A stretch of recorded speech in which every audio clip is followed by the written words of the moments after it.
CONTEXT, and I can't let you go. It's unnatural. You belong to me. I belong to you.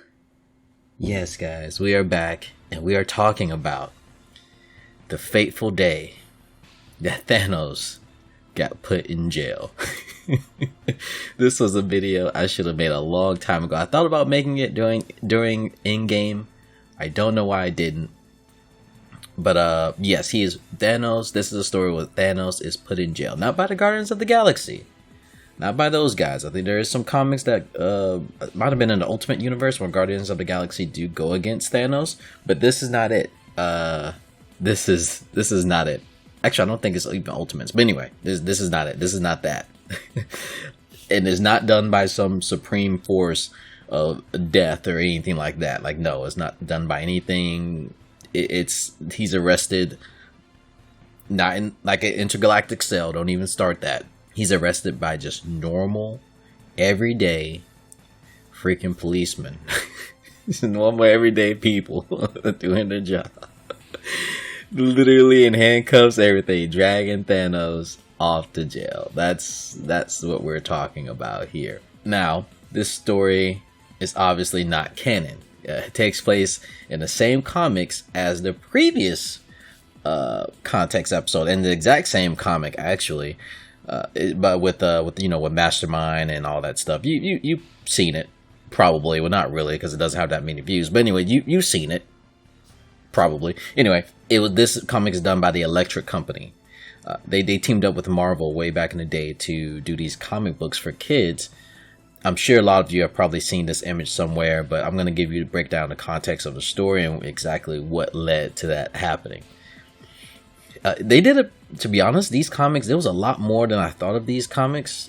It's maybe like 50 comics. Like, it's no joke. Like, it's a pretty good bit of freaking comic books here that the Electric Company made with Marvel. Anyway, let's start at the beginning, where all stories start.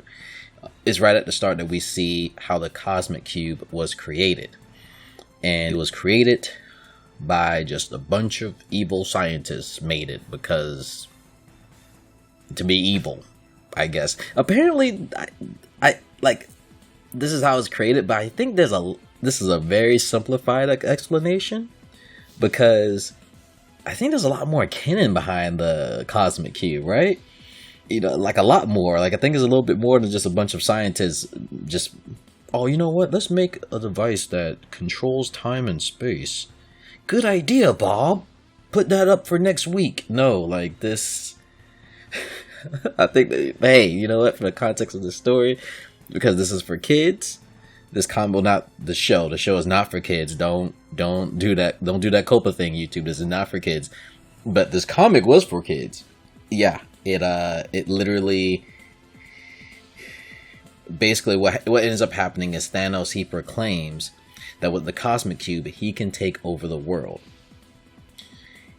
Which is pretty obvious. Like, you got this thing that can basically do anything you want. Yeah, you are definitely going to become basically a god. But anyway, we find out later on in this, we found out later on after this weird story, because it's a weird story that comes in the middle of all this about Spider-Man taking pictures around New York with this weird alien creature.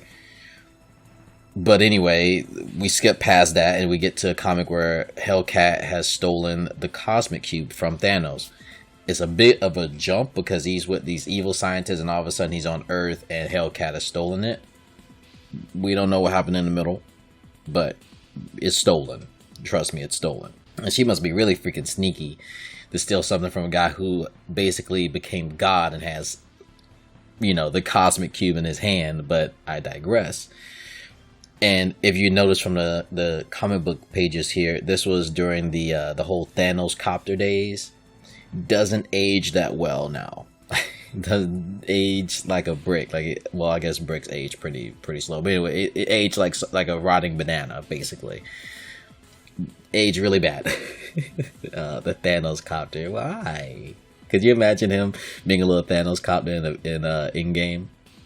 That'd be pretty funny. Anyway, despite having this cube of infinite power in his hand, or despite, I guess, Hellcat now having this cube of infinite power in her hand, she actually lets it slip out of her grip. Like, she drops it. Who would do that? Who would do it? Anyway, she's so clumsy. She's like, oh, whoops. It's dropped. So now they have to do a race. The race is on to be the first person to grab the cosmic cube between her and Thanos. But then we get a new hero who swings into the mix. Enter Speedy. No, not the cool one from DC. This isn't a crossover episode. Speedy is this super rad skateboard superhero kid. He's not really a superhero, but he's like this kid on a skateboard. He's gonna be the best superhero of all time. And yeah. No, Speedy, no, you won't. You literally will not amount to anything after this comic. But anyway, he bumps into the Speedy bumps into the cat, which is how she's referred to in this story, probably because it's a kid's book. Now, this is the weird part. Yeah, like, I know this whole thing is weird, but just listen to me. Hellcat, she tells this 12-year-old kid, hey, I'm looking for this cube of infinite power that can destroy the earth. Kind of looks like, kind of like a building block. You haven't seen it? Whatever. I'll keep looking. This is insane. Why would you tell a little kid that? Why would you? It fell around here somewhere. Yes, this cube of infinite power and ability. Man, I dropped it somewhere around here. You don't know where it is? Oh well. I'll keep looking for it. Let me tell you exactly how it looks. Needless to say, the kid finds it. And wow, surprise, surprise. The brat starts doing stuff with it right away. He makes himself like a little ice cream cone. But, oh no, look who's lurking in the shadows. It's Thanos. He's doing his best impression of a Home Alone villain. He follows the boy secretly. Shh. Meanwhile, we see Peter Parker throwing mad shade, like he's throwing shade at Hellcat, and then they stumble across Thanos, the mad titan in the park, the destroyer of worlds, the restorer of balance in the universe. We see him struggle to take the cosmic cube out of a prepubescent boy's hand. Like, the kid's walking him down the freaking park, and he's just like, come here, kid, give me the cube, come on. Kid's like walking him down the park. He should literally be able to toss this kid to the moon. He can't even grab a cube. He's struggling to grab a cube out of his hand.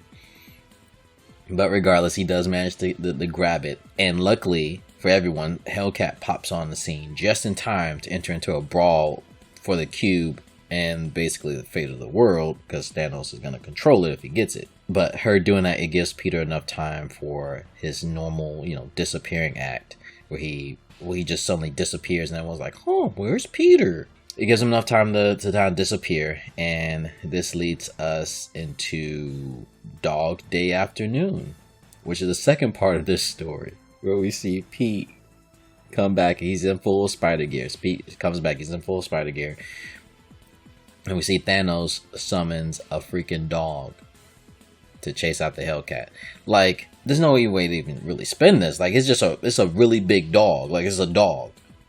Like, why a dog? Like, you could literally, like, just wrap her in something or just summon anything, and okay, we're going with a dog, sure. You could literally just do anything. I mean, I'm sure with this you could probably just boop and she's done, but a dog, sure. Darn that dirty dog. I'm a cornered kitty. That's the amazing dialogue we get. Anyway, Thanos comes up. You're wrong, cat. You're a sitting duck.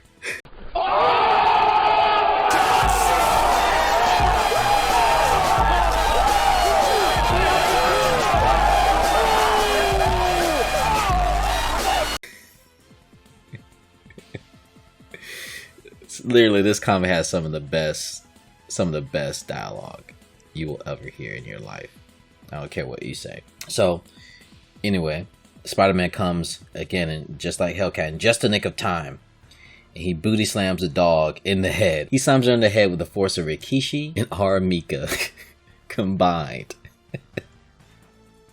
Which literally causes the dog to just run off. He like booty slams the dog and he's gone. He's out of here. And then he says, let's conk that kook. I'm sorry, Hellcat says this.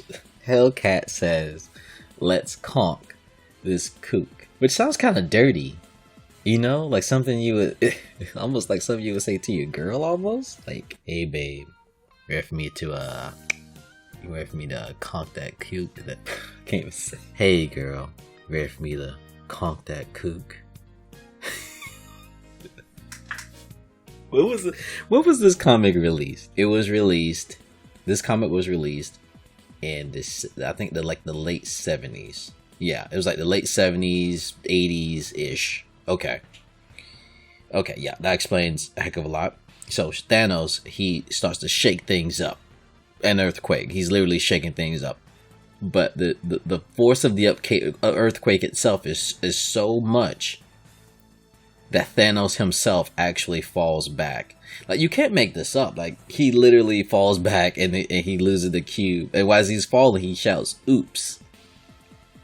Like, oops is what you do, like, you know, maybe you drop your phone on the ground. Maybe you know, drop a Pop-Tart. Like, he says this in the same seriousness you would say as if you dropped the Pop-Tart on the ground. Like, oh, oops, didn't mean to do that. Ah. But he almost gets it back again. Even despite both Spider-Man and Hellcat being there, he almost gets it back again. But guess who comes in to save the day? It's Speedy. The loser skateboard boy from earlier. He grabs the Cosmic Cube and he binds Thanos in grass. Which, yeah, I wish I was joking. He binds Thanos in grass. Oh, there's also an Ice Cream Man outside. Hopefully you don't hear the horribly loud ice cream noise. Let's listen. You know, this stuff always happens when I record. Anyway, so the boy wraps Thanos in grass and he gets hauled off to the police station, presumably in the back of the police car. Like, what? In this universe, a standardized police car is enough to contain Thanos. That and some just basic police handcuffs. These guys don't even have a face. Like, you don't even see their face. They're just nobody policemen arresting Thanos, the destroyer of the universe. Okay, hey, you know, that's fine. Anyway, Speedy gives the Cosmic Cube back to Hellcat. But it's like, what is Hellcat gonna do to it? What is she gonna do to the thing? What's she gonna do? Is she taking it back to Reed Richards? Like, why is she the one who keeps the Cosmic Cube? I don't know. But anyway, Spider-Man and Hellcat, they part ways, and Peter comes back to MJ, and he makes an excuse that he left to call the police. It's so funny because he left. He's like, imagine if he wasn't a superhero, and that's really, because people around him don't know he's a superhero. So imagine if he wasn't a superhero, he would just like, oh hey, you know what? I know this was like this fight to say that literally saved the earth, but man, I went ahead and just called police. You know, I think this is their job. Like, I'm just gonna leave you and this prepubescent boy here while these two fight for the universe. You'd be alright. I'm about to get the police involved. Like, oh man. But yes, guys, context is back. This is a short episode, I know. And I'm probably going to do a couple short episodes to get my feet wet, but hey, I'm having fun with it. And I have a couple more stories that I think you're going to enjoy. Just buckle up, ladies and gentlemen. Don't you love when people say that? Buckle up, ladies and gentlemen. Buckle up, ladies and gentlemen. It's going to be a wild ride. Again, this is Options. Context is back. And you take care. See you soon.